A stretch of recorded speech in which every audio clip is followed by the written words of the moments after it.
Olá pessoal, tudo bem?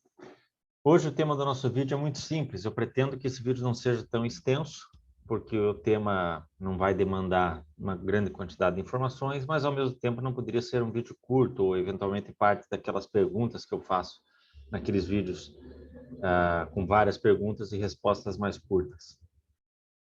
É um meio termo, digamos assim. Então a pergunta é: o São Paulo Futebol Clube saiu da fila?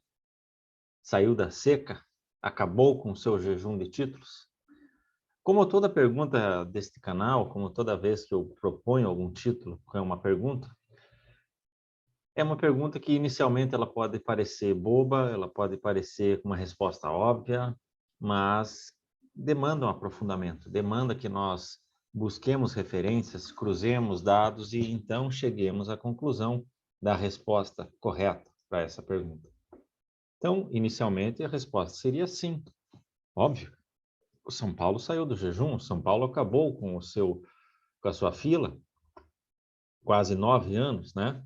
9 anos em anos calendários, né? 2012 a 2021, mas muito mais cedo de 2021, portanto, 8 anos e 4 meses, vamos dizer assim, entre aquele título da Copa Sul-Americana de 2012 e este Campeonato Paulista de 2021.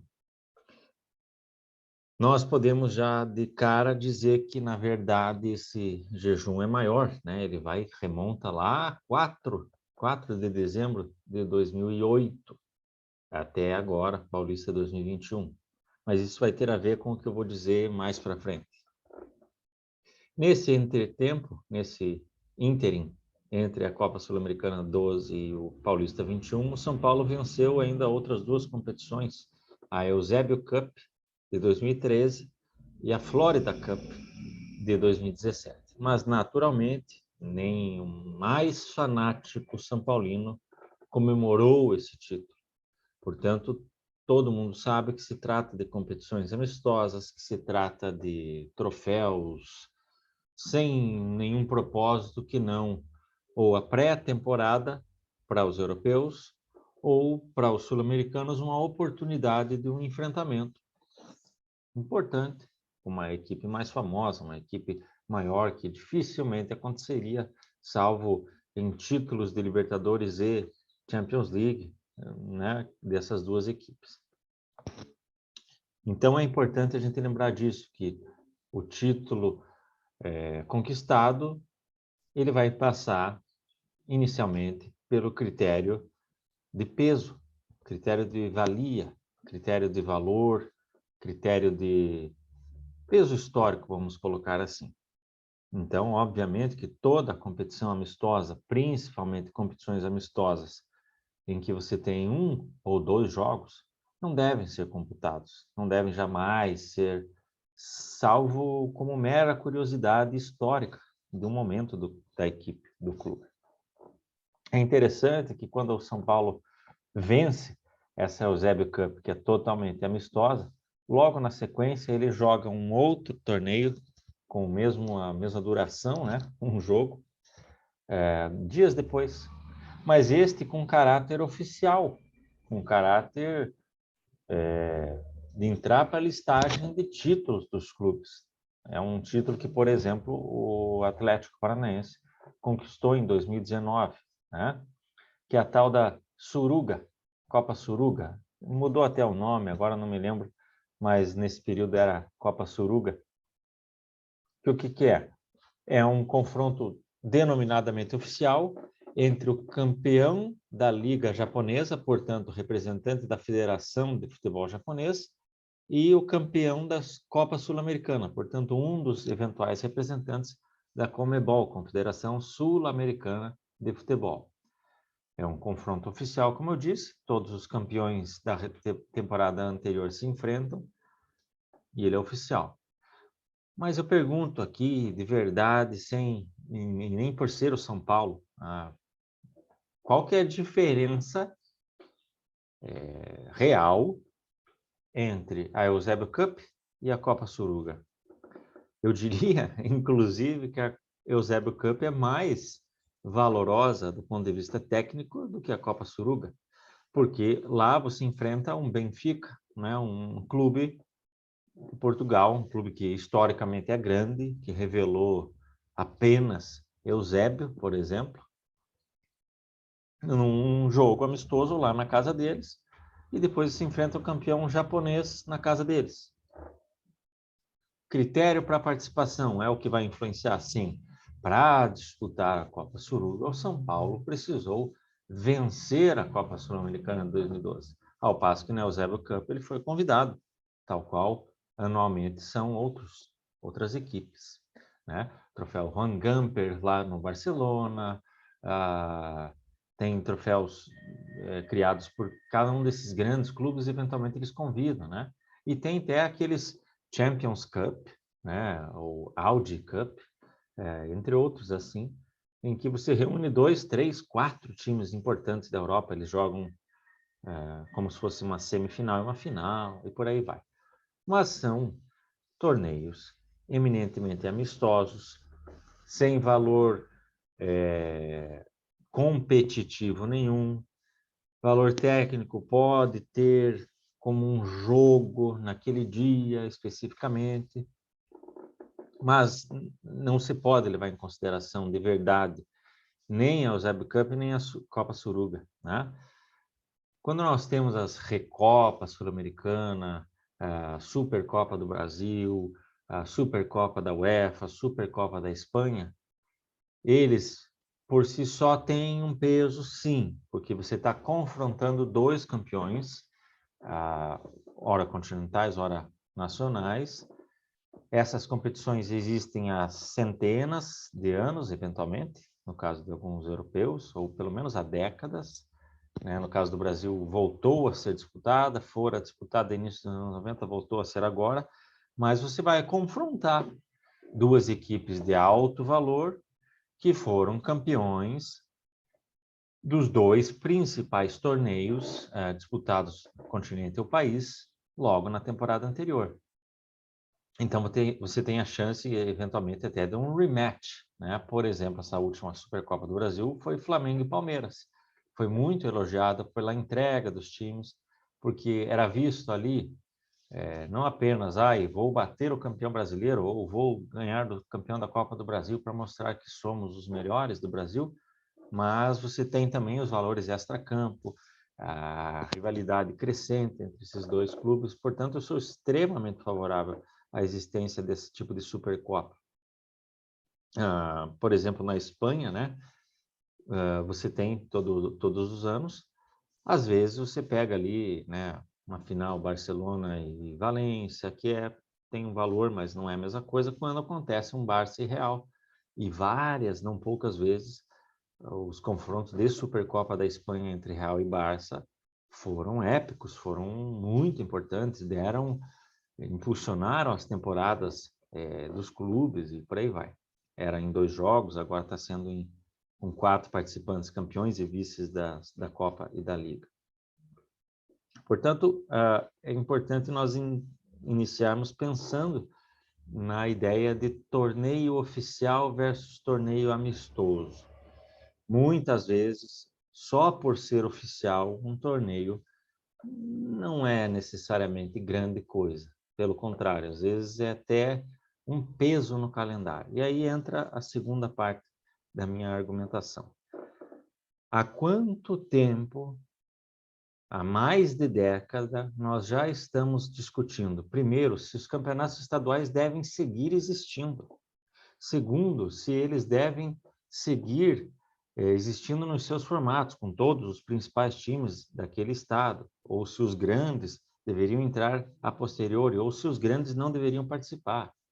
Terceiro, que tem sido discutido pelos clubes nas suas críticas ao calendário, e pegando o exemplo que começou com o Atlético Paranaense há coisa de 10 anos, mais ou menos, que é de colocar o sub-23, colocar os reservas dos reservas, coisa que o Palmeiras fez ao longo desse campeonato paulista último, durante boa parte, até a entrada no mata-mata, na verdade, né? E correu o risco de cair fora, seria vexame ou não seria vexame? Esse tipo de discussão. Portanto, de novo, Deve existir estadual? O grande deve participar? Se participar, ele deve colocar a equipe principal? Então, essas três coisas são discutidas, de modo que aí a gente já começa a ter uma dica para a resposta a esse vídeo. O São Paulo é que foi atrás desse Campeonato Paulista como se estivesse atrás do Mundial de Clubes, como se estivesse atrás da quarta Libertadores, como se estivesse atrás de um 7º Campeonato Brasileiro.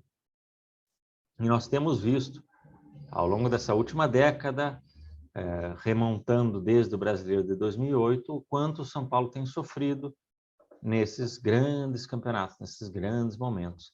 A Copa do Brasil, que o São Paulo ainda não conseguiu conquistar. Chegou à final em 2000, foi eliminado na semifinal pelo Corinthians em 2002, agora este ano, novamente, última temporada, né? Foi eliminado na semifinal pelo Grêmio.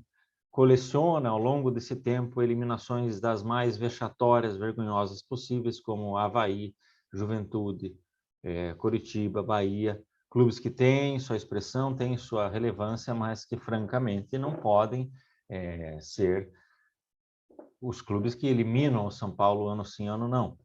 Ano sim, ano também, né? A Libertadores, que o São Paulo ainda conseguiu,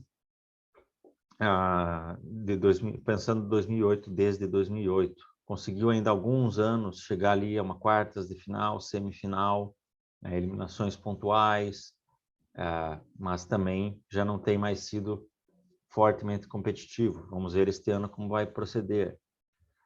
E o Campeonato Brasileiro de pontos corridos, no qual o São Paulo até tem vice-campeonatos aí, se você observar, 2009 chegou muito perto, né? Acho que o Inter acaba sendo vice, não me lembro agora qual dos dois. Em 2010 também o São Paulo parecia que ia começar, mas no final ficou Cruzeiro, Fluminense e Corinthians, né?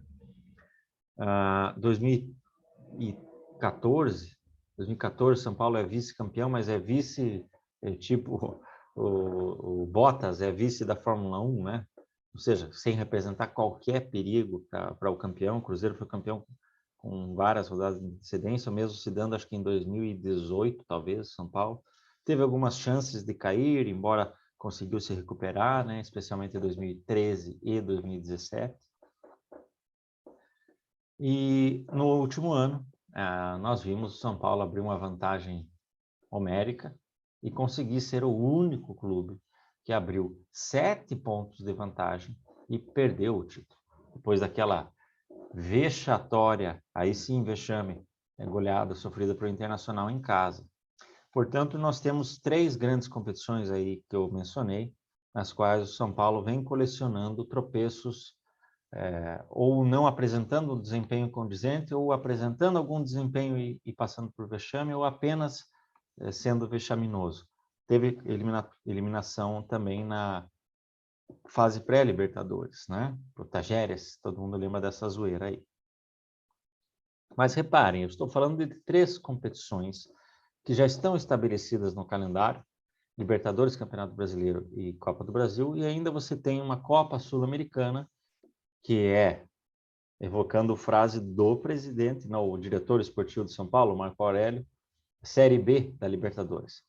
Lembrando só de um detalhe, naquele período que o São Paulo foi campeão da Sul-Americana, né, porque o título não aconteceu de fato, né, o jogo não terminou.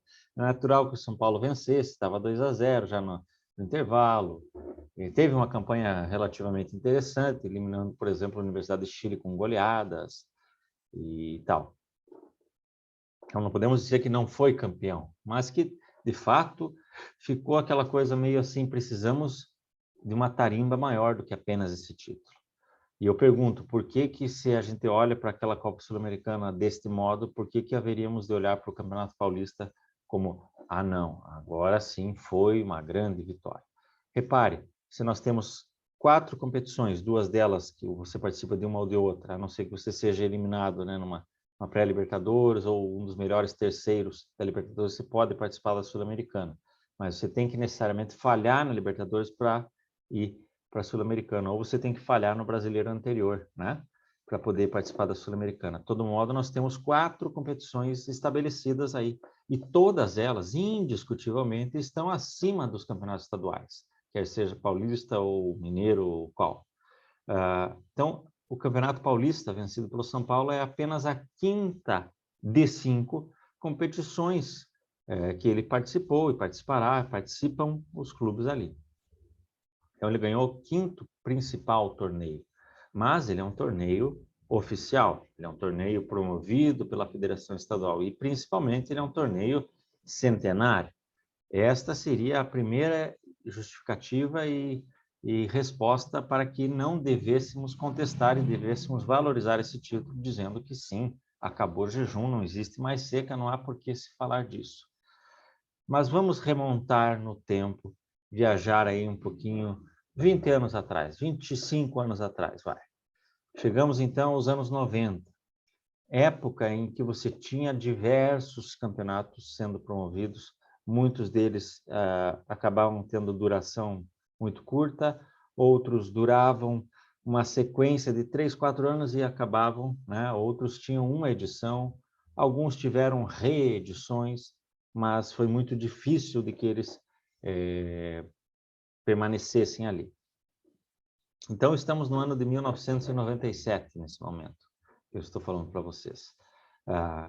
Campeonato Paulista, Campeonato Brasileiro, Copa do Brasil e Libertadores bastante estabelecidos. Tínhamos também a Supercopa da Libertadores e a Copa Conmebol. Então, você tinha ali 3 torneios sul-americanos, mas lembrando que para a Libertadores iam apenas o campeão da Copa do Brasil e o campeão do Brasileiro. Você não tinha essa feira, né, de vagas, o oitavo está disputando o Libertadores. Então, essa ideia de disputar vaga na Libertadores no Campeonato Brasileiro, para mim, é um contrassenso histórico, né? E principalmente quando você vai querer contrapor número de participações em Libertadores, nas participações como foi eliminado na primeira fase, o que é ser eliminado na primeira fase nos anos 60 e 70, o que é ser eliminado na primeira fase a partir dos anos 90, é totalmente diferente do que é ser eliminado na primeira fase hoje. Então, de novo, a gente precisa entender os contextos históricos. Mas estamos em 97. Você tinha a Copa do Brasil, você tinha o Campeonato Estadual, o Campeonato Brasileiro bem estabelecidos e as competições continentais. E foi criado no início daquele ano, na verdade, recriado e repetido, porque nós tivemos o Rio-São Paulo. Parênteses, por favor, assista ao meu vídeo Quem é o maior campeão brasileiro, no qual eu falo a respeito do que era e representaram os torneios do São Paulo nos anos 50 e 60. Foi recriado em 93 uma edição especial, com a participação dos 4 de São Paulo, os 4 do Rio, mais a Portuguesa e não me lembro se o América ou o Bangu, não lembro se algum deles participou. Mas foi aquela edição solo, né? E em 97 foi retomado, já com um espaço de calendário, que seria início de ano ali, né? Finalzinho de janeiro começava e até fevereiro, de fato com uma grande preparação para a temporada, oportunidade dos grandes clubes se enfrentarem, cotas de televisão, né? Era coisas que eram ainda muito nebulosas ao período, você não tinha tudo muito bem estabelecido, então era uma chance dos clubes também disputarem. Você tinha recordes de público. Maracanã com 70, 80 mil pessoas, né? Claro que já foi muito mais antes, mas era um público bem expressivo. Por exemplo, no Rio-São Paulo de 2001, o Corinthians vinha de uma sequência péssima, sem vencer jogos. E é um jogo contra o Flamengo no Rio-São Paulo que fica marcado. O único título do Kaká pelo São Paulo é um Rio-São Paulo de 2001, né? A final contra o Botafogo. Então, naquele período ali, de 97 a 2001 e 2002 também, mas aí já com um formato distinto, havia o torneio Rio-São Paulo. E o Santos foi campeão do torneio Rio-São Paulo, de 97. No entanto, quando nós estávamos lá na final de 2002, Corinthians e Santos no Campeonato Brasileiro, dizia-se que o Santos há 18 anos não vence um campeonato. Há 18 anos o Santos não é campeão. A última vez foi lá na Paulista de 84, Serginho Chulapa contra o Corinthians no Morumbi. E agora, 2002, tinha chance de repetir essa história, digamos assim. contra o Corinthians no Morumbi. E o Santos acabou sendo campeão. 18 anos depois, o Santos é campeão. Mas espera aí, 18 anos? Como assim? Se em 97 havia sido campeão lá no Rio de Janeiro, não lembro se a final foi com o Vasco ou o Botafogo, enfim, 73 mil pessoas, eu vi aquilo, ninguém me contou. Como que não foi campeão? Ah, mas é que não era tão importante, não era tão relevante. Veja que passados 5 anos, 6 anos, o pensamento passou a ser esse. E o Santos vence no ano de 98 a Copa Conmebol, torneio oficial, torneio promovido pela, como diz o nome, Confederação Sul-Americana, torneio que foi regular desde 92 e terminou em 99, quando foi fundido, substituído, né, pela Copa Mercosul, que viria a se tornar sul-americana, mas ignora-se. 97 Rio-São Paulo, 98 Conmebol do Santos não existem. Foi 18 anos que o Santos ficou sem ser campeão. Voltamos agora para 1977. Na verdade, vamos voltar para 71. Eu já falei, peço para você assistir esse vídeo, qual é o maior jejum dentre os 12 principais clubes do Brasil, no qual eu falo sobre a famigerada fila do Corinthians, 55 a 77. Campeão paulista do quarto centenário e novamente campeão em 77 contra a Ponte Preta. Falo desse jejum, falo de que ele é mentiroso, falo que esse jejum não foi verdadeiro, ele referiu-se aos campeonatos paulistas. Mas, em 77, nós tínhamos o quê?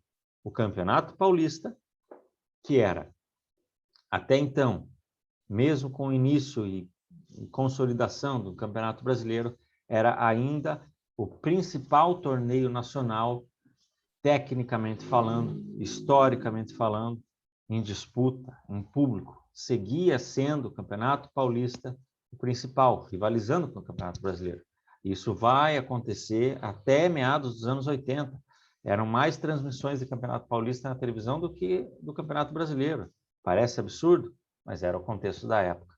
Até a Copa União, aquele momento ali, em que aquela disputa famosa do Flamengo com o Sport, gera o grande mérito do Flamengo, nesse caso, é justamente alavancar o Campeonato Brasileiro. Então, a partir do final dos anos 80 até meados dos anos 90, o brasileiro vai paulatinamente se tornando a principal competição.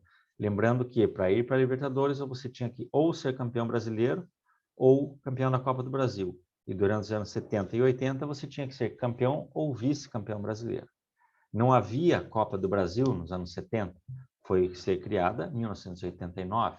Portanto, nos anos 70, nós tínhamos o campeonato estadual e o campeonato nacional, e o campeão e vice-nacionais tinham a chance de disputar a Libertadores. Portanto, era algo ainda longínquo. Para você disputar a Libertadores, você tinha que chegar na final do Brasileiro, no mínimo.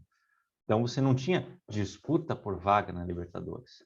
O Campeonato Paulista, naquele momento, era, como eu disse, primeiro ou segundo, como você queira, campeonato nacional. O Campeonato Paulista hoje é o 5º campeonato nacional. E naqueles anos 70 foram feitas tentativas novamente, como havia sido criadas nos anos 60 também diversas. Nos anos 70, 1971, o ano que inicia-se o Campeonato Brasileiro, com a criação da segunda divisão, com o formato, com o projeto, com a expansão definitiva do Roberto Gomes Pedrosa, que em 66 para 67 tem acréscimo de 3 federações, 5 clubes ao todo. De 67 para 68 acrescem-se outros 2 clubes de novas 2 federações, até que em 71, 8 federações, 20 clubes e criada a segunda divisão. Esse é o motivo pelo qual eu considero que o Campeonato Brasileiro inicia-se em 71. Novamente peço que veja o vídeo quem é o maior campeão brasileiro. Ali, então, em 71, foi criado também o torneio Emílio Garrastazu Médici, presidente do Brasil à época, com a chancela da CBD, com a promoção, pensando no quê? Os 4 clubes com as maiores torcidas do país. Atlético Mineiro em Minas Gerais, Flamengo no Rio, Corinthians em São Paulo e Internacional no Rio Grande do Sul. Isso acontece naquele ano, é um sucesso de público. 72 vem o Bahia, 73 vem o Curitiba, mas o torneio acaba terminando por ali. como aconteceu com o Rio-São Paulo no final dos anos 90, como aconteceria com a Copa dos Campeões Estaduais de 2000 a 2002, que foi criada com o objetivo de ter uma outra vaga para a Libertadores, pegando os campeões dos interestaduais, né? Rio-São Paulo, Sul-Minas, Copa Centro-Oeste, Copa do Nordeste, enfim. Foram tiros curtos, mas foram oficiais, foram pensados, foram ali. Se vocês observarem a reportagem da Folha de São Paulo, referente ao dia 20 de fevereiro de 1971, um dia após a conquista do Torneio do Povo pelo Corinthians, você verá a repercussão que teve nacionalmente, dentro da própria torcida e na própria imprensa, sempre ponderando, porém, que ainda falta uma conquista de primeira grandeza.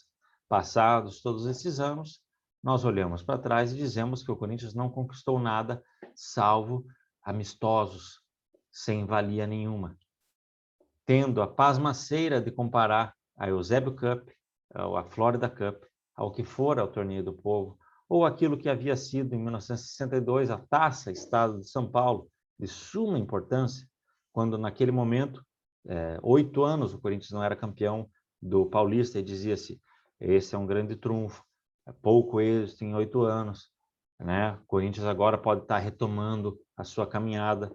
Passado todo esse tempo, a Taça Estado de São Paulo também ficou uma coisa nebulosa na história. Mas é história, está registrado. O Corinthians foi campeão da Taça do Estado de São Paulo, jogando final contra o Santos, de Pelé, embora sem a participação do Rei, eliminando o São Paulo Futebol Clube, eliminando o Saad,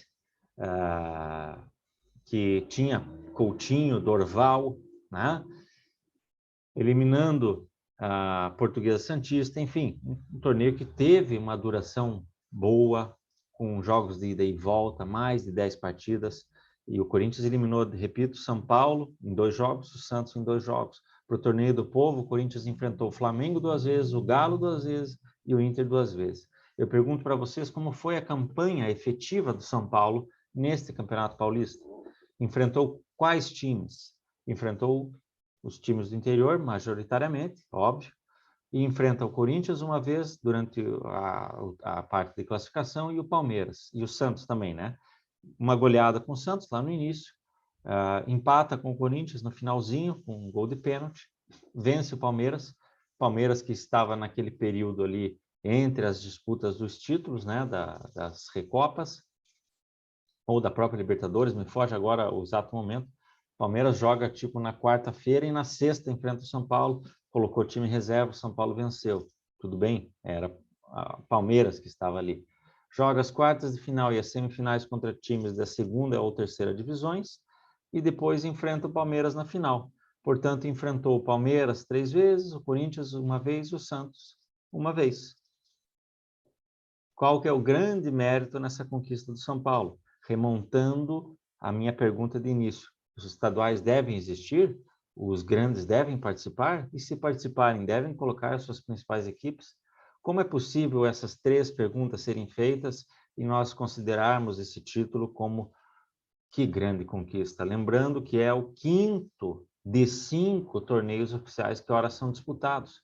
Portanto, nós precisamos de coerência. O São Paulo segue, sim, na fila, uma mesma fila que o Santos ficou de 84 a 2002 e que o Corinthians ficou de 55 a 77.